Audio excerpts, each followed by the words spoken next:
which is going to actually take us shortly. We're going to get into contract negotiations around that. So that's really cool.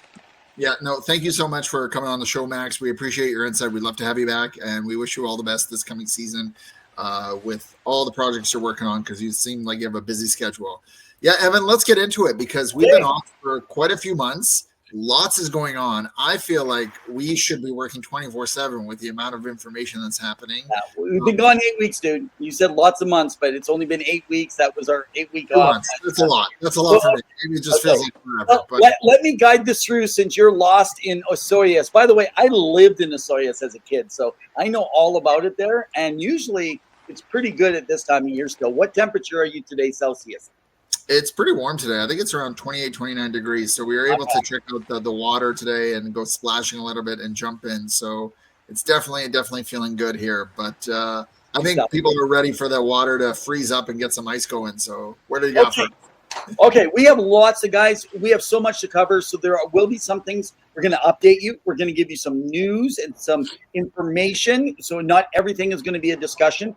Feel free to write some comments. We're going to try to hit in on that. Next week, we do not have a guest purposely planned, but I do want to let you guys know over these next couple weeks, we are excited. We do have 2 potential new sponsors. I'm still working on it's hard at this time of year when everything's into full flow. I should have done this 2 months ago. But we have Josh Bartek, and if I said that wrong, I'll correct it next week for him. So he is a broadcaster. So he does a lot of the work with the Penn State University, home of Gavin McKenna.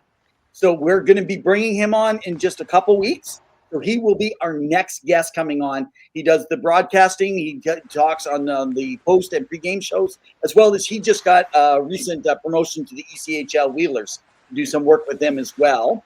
And we have from Puckpedia, our own Puckpedia, Hart Levine is going to be back. So we're going to talk about Evander Kane, because I'm going to look for the highlight, Pavel, because we had a short discussion last year around the same time with Hart about Evander Kane. Wait till the end of the year when he goes on. Then the NHL will shut down the LTIR, which we're going to get into in a bit. And lo and behold, they're shutting down the LTIR as it has been known. So let's start it off here. I might have to push us through some different pieces. But let's start it off here with Mitch Marner, man. We don't have a lot of talk to go back and forth. We will have more in the weeks ahead, guys. I want to get Pavel's initial take on what he thinks. There's 2 things, Pavel, I just want you to comment on. Number 1, what's your thoughts that he actually signed with Vegas, of all teams? And then the second part is, a lot of people are doubting the reality of what he is saying is one of his biggest reasons for leaving. So go ahead and shoot us your thoughts on both those things. So quickly, I mean, I understand why he goes to Vegas. They probably made a good pitch for him. He kind of talked about it with some of the players at the Four Nations of players who played in Vegas, even though it wasn't held in Vegas. And I think he got a taste for the life there. He clearly talked to players around the league, because players talk. They say, hey, we love it here, we don't like it here. You could say that pro or con for any city. And I think it kind of settled him on a man who's a new father. And as a father myself of 2 boys, I can understand that, you want a life that's not as chaotic and hectic. I was intrigued to see his interview with Mark Masters, with what he kind of said, because oftentimes these are kind of things that come out when you're done your career and you have a biography that comes out and you share your stories. So I'm not disputing the things that happened to him. And I think there is a sect of the fan base in not just hockey, but in Toronto that may be a little bit too chaotic, but that's not everyone. I think people really wanted him to succeed in Toronto. I think the pressure was a lot, although, you can make a case for other teams and other Canadian markets and the pressure there expected there, even just as close as Edmonton and or Vancouver. Right. And so I wish him all the best in his new future. He has to perform, because all the other guys that are getting paid big bucks in Vegas, they've performed. Jack Eichel is a Stanley Cup champion. He's won. You've got the big guys doing it. So now he has to come in and make that impact. But I really believe that he needed a fresh start. Vegas seemed to be a competitive team. It's in the West. He may not have to be the guy, but you have to be one of the guys to perform on the ice when he's playing for Vegas. So that's kind of what I see it as. But I think with any Canadian market, there's a high risk, high reward kind of situation where if you are, and he indicated this himself a few years ago, where he's seen as a god, right? Like if you succeed in the market and you perform, you could be an elite athlete and people will worship you. People will love you and idolize you.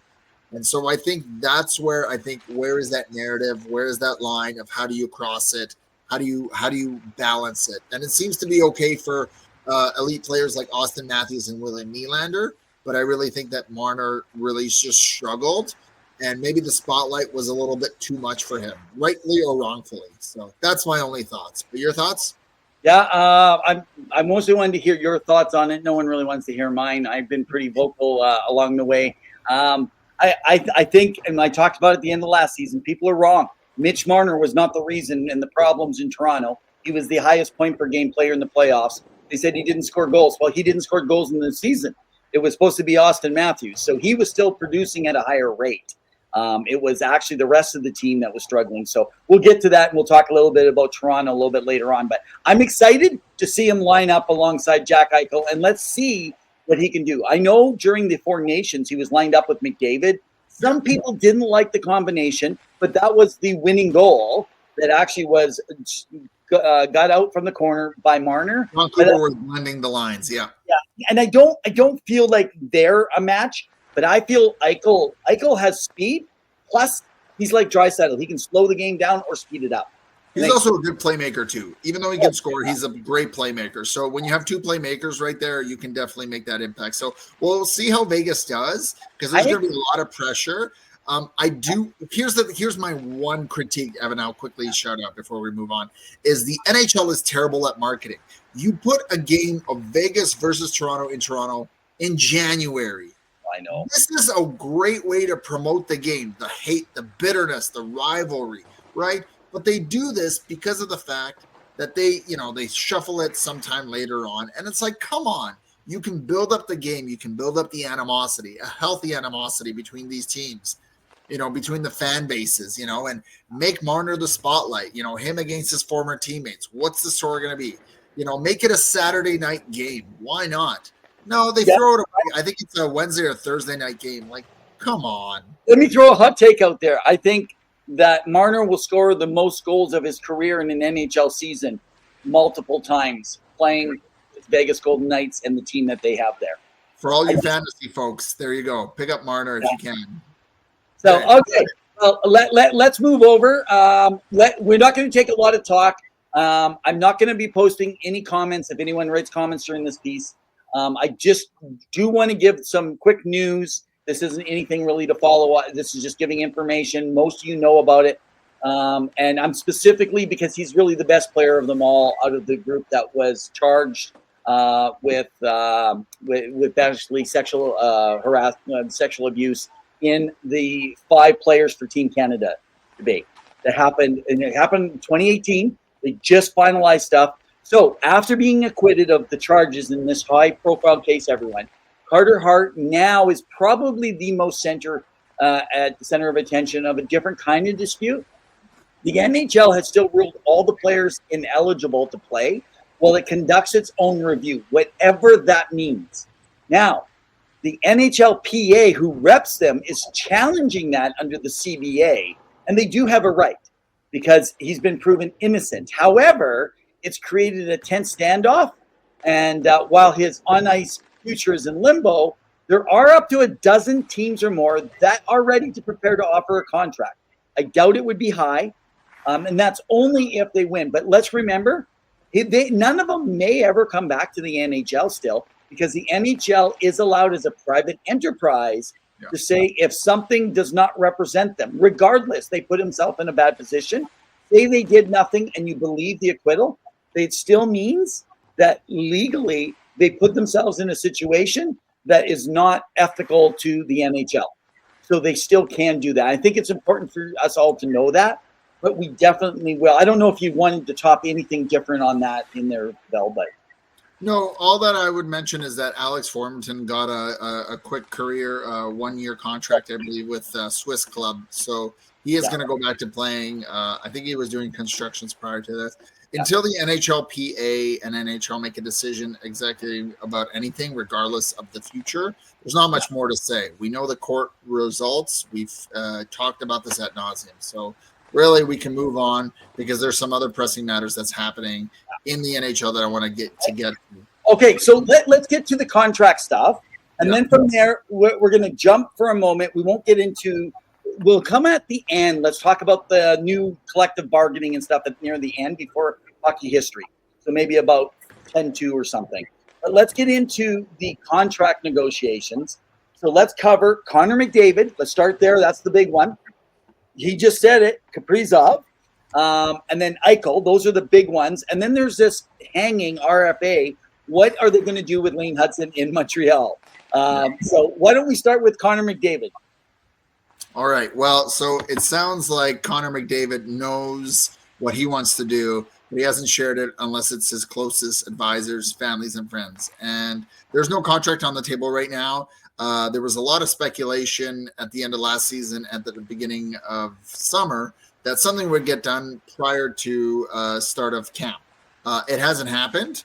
There's been speculations, things thrown at the wall. He's done a few interviews already, but I really believe that a contract myself, I think will be done, but I think it's 2 to 3 years, no more than 4, between 16 to 17.5 million is what I'm calling, because he wants to see if Edmonton can be competitive. And as Elliot Friedman reported, he's more hungrier than ever and more determined than ever to prove everyone wrong because he wants the cup. That's what he's working towards. That's his life goal, ambition.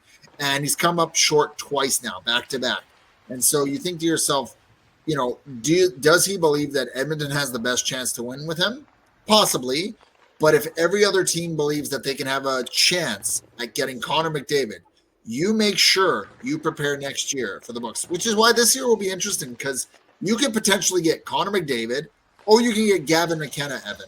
That's how intense this year is going to be. So are we going to see a lot of movement or it's going to be a lot of kind of status quo? And I believe that the NHLPA is pushing for him to get the max, which I believe is called around 19.2 million of the cap. But the problem is even if he takes that much, does he have enough? And does the Oilers organization have enough to be competitive and build the team around him? Now they got younger with Savoy and with Howard. Is that enough? And again, he will set the precedent because he is currently, and whatever people may say and disagree or not agree, next to Sidney Crosby, he is the best player in the game. So he deserves to be paid, and he should be compensated for what he produces on the ice. Okay. So a couple things around this. It has been blown out of proportion. Until the only statement that he has made at any time is recently when he said, or no term. The no term only is the only thing anyone should have ever run off of. All the other stuff is pure speculation that, to me, a lot of the guys that are in the know, the insiders, they're speculating. They have no clue. They know nothing. Most of the people that are closer to him and around him have said he's just taking his time. He never had planned before camp that he was going to get anything done. There was a lot of time going into it because that's how he plays his career. So just having said that, so I know a lot of people have said, okay, 4 years, 3 to 4 years, 16 million. 16 million puts him in fairly low on the cap because it is 19.1 on the current cap this year. Here's the difference. I trust where I've heard this. It's only from one place, but I do trust this. I have heard they did entertain the possibility and considered an 8-year. Let me explain why. You guys don't get this, and we're going to get this later. The contract deferrals.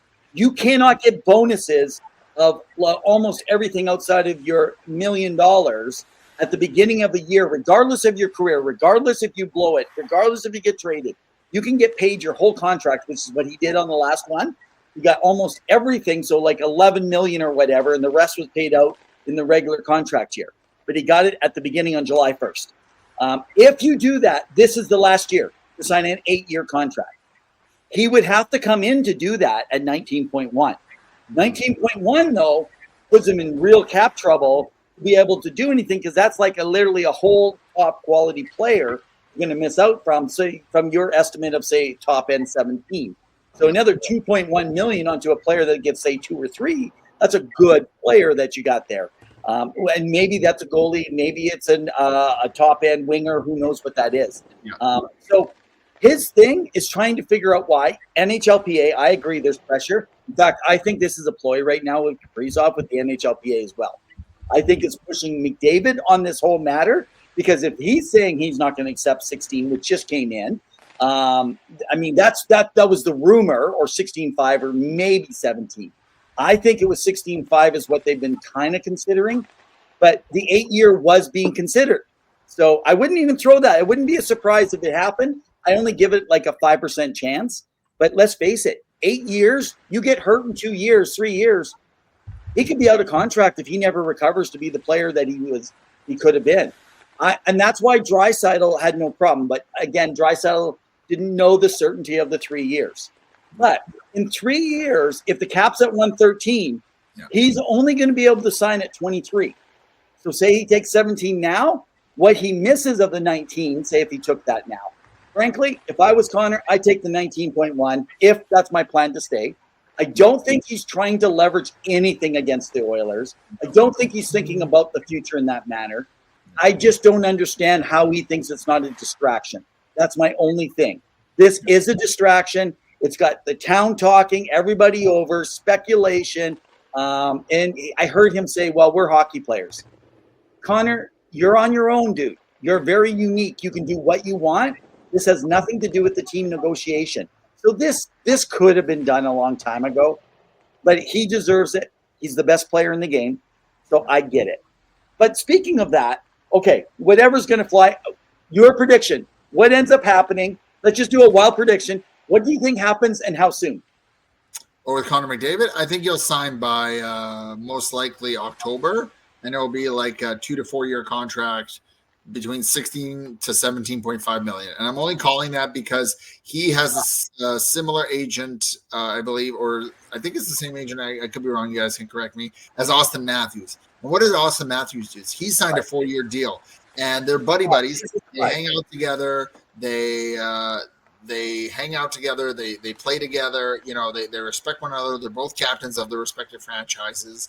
And I think they talk. And I think Austin Matthews, again, similar situation where, you know, he's like, I want to get paid. And he's going to end up being, 31, 32 when he's up at his next contract. And he's going to be able to re-sign for another big amount.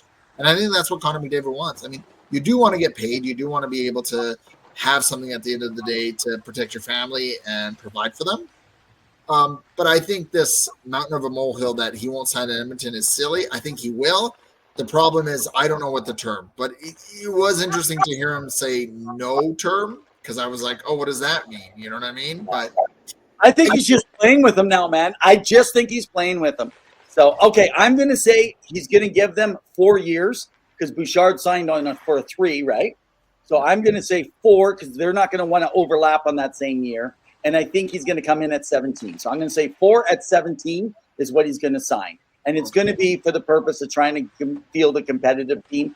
Plus, it does put pressure on the team to keep performing because there was some issues, and we can get into that at another time, around Derek Ryan, some treatment of the new management and stuff, which he's still trying to figure out. Let's go to Kaprizov and Max Miller. So maybe update people that we didn't catch it earlier. What did Max Miller say? And then let's talk about his contract.